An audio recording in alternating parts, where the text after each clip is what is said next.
This isn't just the album that I wanted to make. I feel like this album is the only album I could have made at this point in time. I do believe this album honestly reflects what I've been through and the journey that I've been on the past few years, which is really important to me and also quite exciting to be able to communicate that in a collection of songs. It's actually been something I've always wanted to do, to write the majority of an album, and I ended up co-writing 12 of the 13 tracks for this one, so it's in so many ways the album I feel like I've been wanting to make for a long time.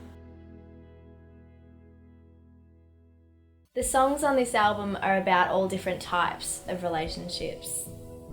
Romantic relationships, relationships with your family and friends and your womanhood. Rock and Roll Town is actually about my relationship with playing live music and my appreciation for the people who come out to my shows and support live music, because it's something that I live for. 'Cause I get my kicks in a rock and roll town. I make my cash, then I drink it down. It's something that I love to do, so the fact that people come out to the shows and buy albums and keep in touch with me is something I'm so grateful for. So it's a bit of a celebration of that, and that's why I wanted to make it an intro for this album, because without music fans coming out to my shows, this album wouldn't happen.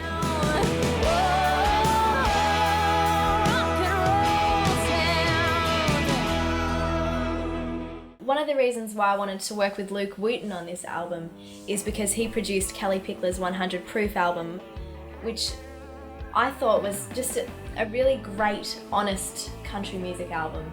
I was really impressed by that. When Luke and I were putting the album together, he suggested that maybe Kelly Pickler would sound really great on a track that I co-wrote called Bad Boys Get Me Good. I've always been a really big fan of Kelly Pickler. I love her attitude and her voice. She's got this charismatic kind of personality.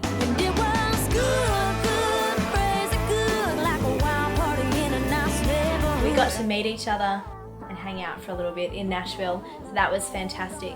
To hear her singing lyrics that I wrote, I started writing them in Melbourne in my lounge room, so to hear her voice on the finished product is it's a pretty big buzz. I'm very excited about it. You can pack all your things and say that we're through.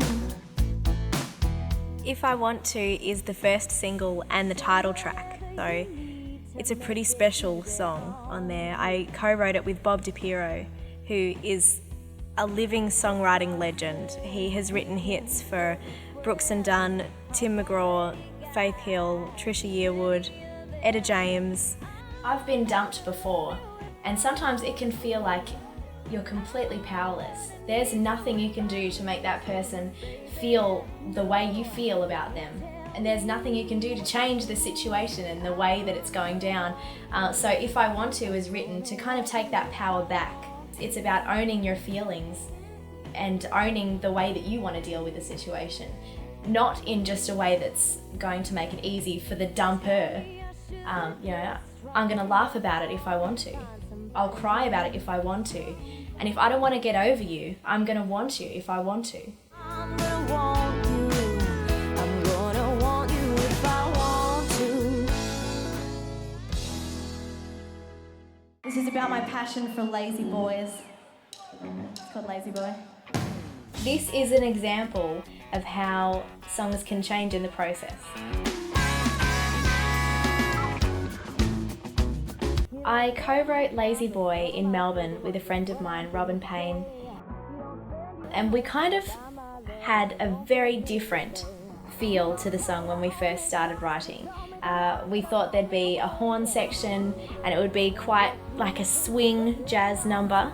You're just a lazy boy, and you drive me crazy, boy. When we got into the tracking sessions, Lazy Boy was the first song we did. It only took 2 takes because after the first take I was just blown away with the new feel to the song, and I loved what the musicians brought to the whole vibe. So there are no horn sections. There are, however, two fantastic backing singers, Angie and Gail, who were just these powerhouse women who came in. They were these big black gospel singers, and they were just amazing. There's work to in the tree. Ain't no rhythm me. Just a lazy boy.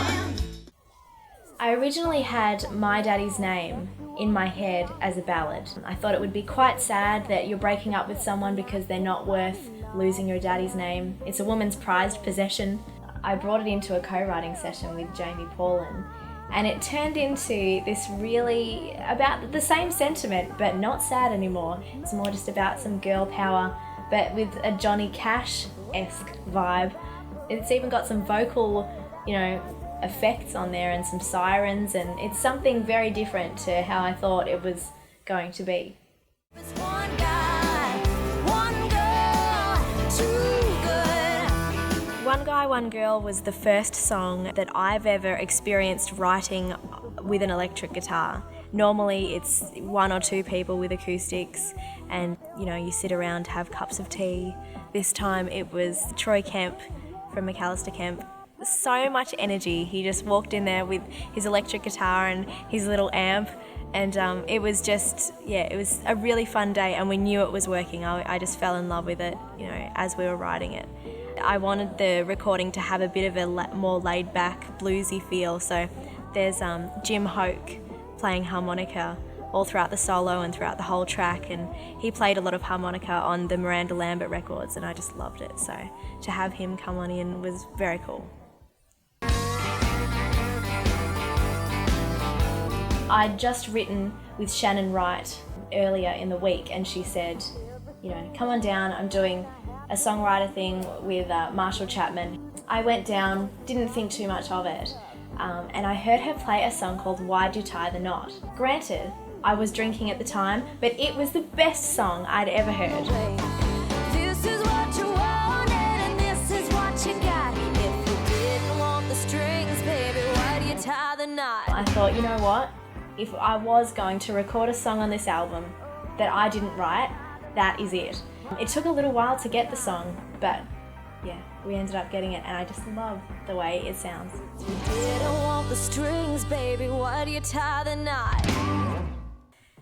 These Hands was originally written from the point of view of someone caring for a loved one who's ill. I was caring for my dad at the time, helping to care for him when he had cancer. It's just something that you feel when someone you love needs you.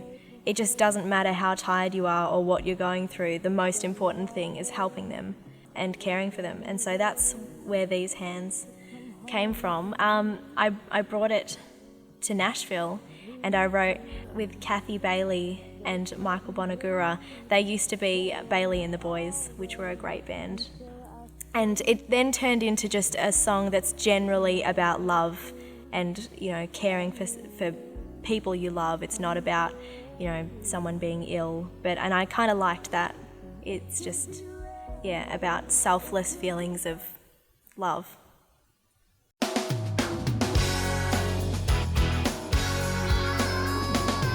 I started gigging around my local area when I was 14 years old. And I was on the same bill a lot with a woman named Anna Tarotta. She was in one of the bigger function bands, so I really looked up to her. I still only had a 15-minute set singing Dixie Chicks covers. Later on down the track we became friends, and we wrote a song together. We've written a few songs together.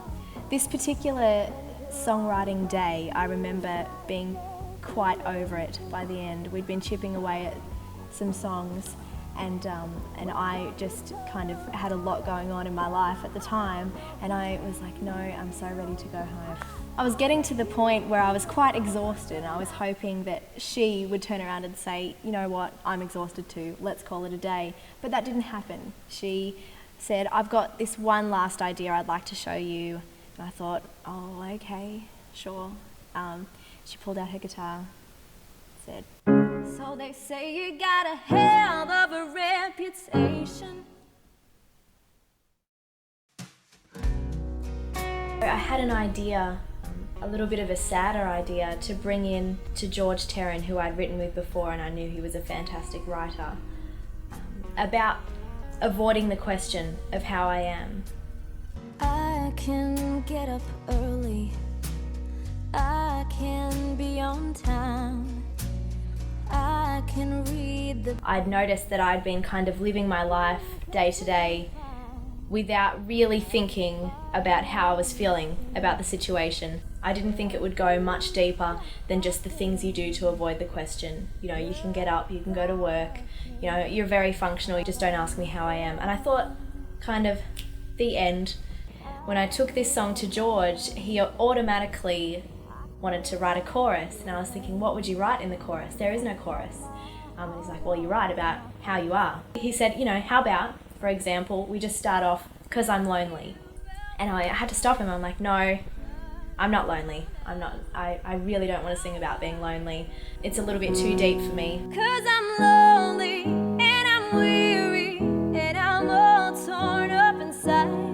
There are moments I feel hopeless, like I'm just biding my time. I realised that, yes, I am lonely. If I wasn't lonely, I wouldn't be writing a song about avoiding, you know, the question of how I am. So yeah, we went to some really deep and honest places in that chorus lyrically, and I feel like the song is better for it.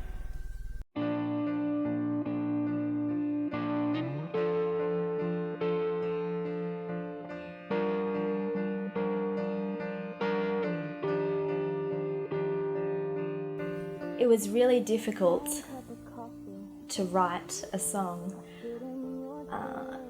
or write anything or kind of do anything new after my dad lost his battle with bowel cancer. Every song I'd ever written, I'd played to my dad as he sat in his recliner chair and, you know, gave it the thumbs up. And it was very hard to even start something, let alone finish something that he would never hear. I chose to collaborate with Brianna Lee, who is a fellow Victorian songwriter. So here's the first song that you'll never hear, the first of mine that will not reach your ears. Shared a similar experience, and so it was kind of like therapy for me just to write this song. And then recording it was a whole other part of the healing process, I suppose. I wasn't actually able to sit through the band even just playing the track. They did such a great job. I cried through most of that, and so when it came to my vocals, I decided that I couldn't do them last, because otherwise they would never get done. So I recorded it, you know, somewhere like 3/4 of the way through, and we did it in 2 takes. I didn't sit through any overdubs. I wasn't able to listen to that track play over and over again while someone sang harmonies or, you know, put on a slide guitar. So Luke, it's the only track he sings in. He sings backing vocals, and so it was great to have my producer sing on the track too. So yeah, it's very special to me. Always knew that I'd write one for you, but never thought I'd ever face my fear of the first song you'll never hear. I was at a place where I didn't know if I'd ever write another song, let alone record another album, you know, do another show. I didn't know if that was actually something I could ever do again. Coming from that place to where I'm at now, having completed an album, and it's actually the album I always wanted to make, and I took risks that I always wanted to take. I had to learn throughout that whole process that I can do this if I want to.